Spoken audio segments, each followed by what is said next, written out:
नौकरी लो, जमीन दो, पद लो, जमीन दो। तो ऐसे में एक ही काम करना है, इस संपत्ति को ट्रस्ट के अधीन कर दीजिए। अस्थायी अध्यक्ष आप ही हैं, और उस पर पार्टी के साथियों को कहिए कि भाई दान दो, टिकट पाओ, दान दो, आर्थिक दान दो, टिकट पाओ, और उसके आधार पर ही मकान भी बन जाएगा, आपका संपत्ति भी सुरक्षित। दोनों हाथ में लड्डू, चकाचक है लालू। ये हैं जेडीयू प्रवक्ता नीरज कुमार, जो पूर्व मंत्री भी रह चुके हैं और इन्हें नीतीश कुमार के हनुमान के तौर पर जाना जाता है। और इनकी खासियत यही है कि ये लालू परिवार पर, आरजेडी पर भ्रष्टाचार को लेकर, जंगल राज को लेकर लगातार हमला बोलते रहते हैं। और एक बार फिर से जब जगदानंद सिंह के बयानों के बाद जगदानंद सिंह ने जब से पत्र लिखा और आरजेडी कार्यालय के लिए जमीन देने की बात की, और इसके लिए जो तर्क वो उठा रहे हैं, जो बात रख रहे हैं, उससे बाकायदा जेडीयू बैकफुट पर है। बाकायदा अशोक चौधरी ने स्पष्ट तौर पे कहा था कि जिस जमीन की वो मांग कर रहे हैं वो हाईकोर्ट की जमीन है और कायदे के अनुसार, नियम के अनुसार हम वो जमीन नहीं दे सकते। जिसके बाद फिर जगदानंद सिंह ने कानून का पाठ पढ़ाया और बताया कि आप कैसे वो जमीन दे सकते हैं। बाकायदा इसके लिए एक कानून है और नीतीश कुमार अगर चाहें, जो बिहार के मुख्यमंत्री, वो ऐसा कर सकते हैं। जिसके बाद जेडीयू ने अब अपने प्रवक्ता नीरज कुमार को मैदान में उतार लिया है और नीरज कुमार का अपना एक अंदाज है लालू परिवार पर, आरजेडी पर हमला करने का।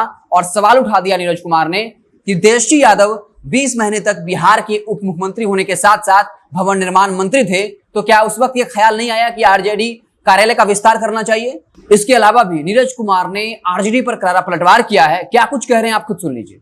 राजद कार्यालय के विस्तारीकरण के नाम पर राजनैतिक रूप से अपमानित होने पर जगता बाबू ने तेजस्वी यादव के योग्यता पर अपरोक्ष रूप से उठाया सवाल।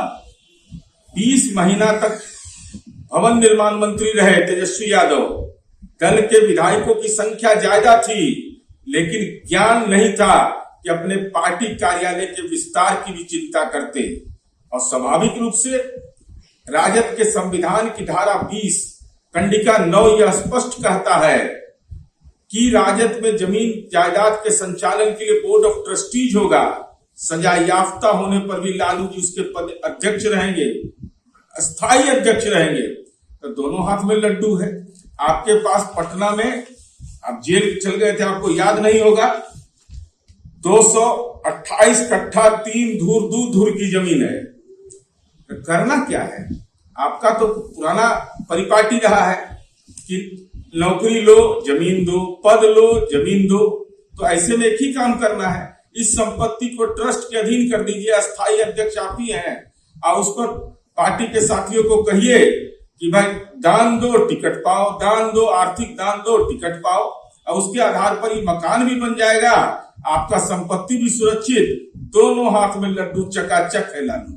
तो सुना आपने, नीरज कुमार ने एक बार फिर से मोर्चा संभाल लिया है और करारे रूप से आरजेडी पर हमला किया है और साफ तौर पे कहा है कि तेजस्वी यादव 20 महीने तक भवन निर्माण मंत्री थे, क्या उस वक्त उनको यह ख्याल नहीं आया? साथ ही साथ कहा कि लालू यादव पार्टी के संविधान की धारा 20 के अनुसार बोर्ड ऑफ ट्रस्टीज के अस्थायी अध्यक्ष हैं, चाहे वो सजा याफ्ता क्यों न रहे, जेल क्यों न गए हों, इसलिए उनके पास ये अधिकार है कि वो उनके जो 228 कट्ठा जमीन है पूरे पटना में, वो उन पर पार्टी कार्यालय के लिए मकान बनवा सकते हैं, वहां पे बिल्डिंग खड़ा कर सकते हैं। और उसके बाद जो उनके पार्टी के लोग हैं उनसे ये कर सकते हैं कि आप टिकट लीजिए और पैसा दीजिए। इससे लालू यादव की संपत्ति भी बची रह जाएगी और इससे मकान बनवाने का खर्च भी निकल जाएगा। तो इस तरीके से नीरज कुमार ने करारा हमला किया है।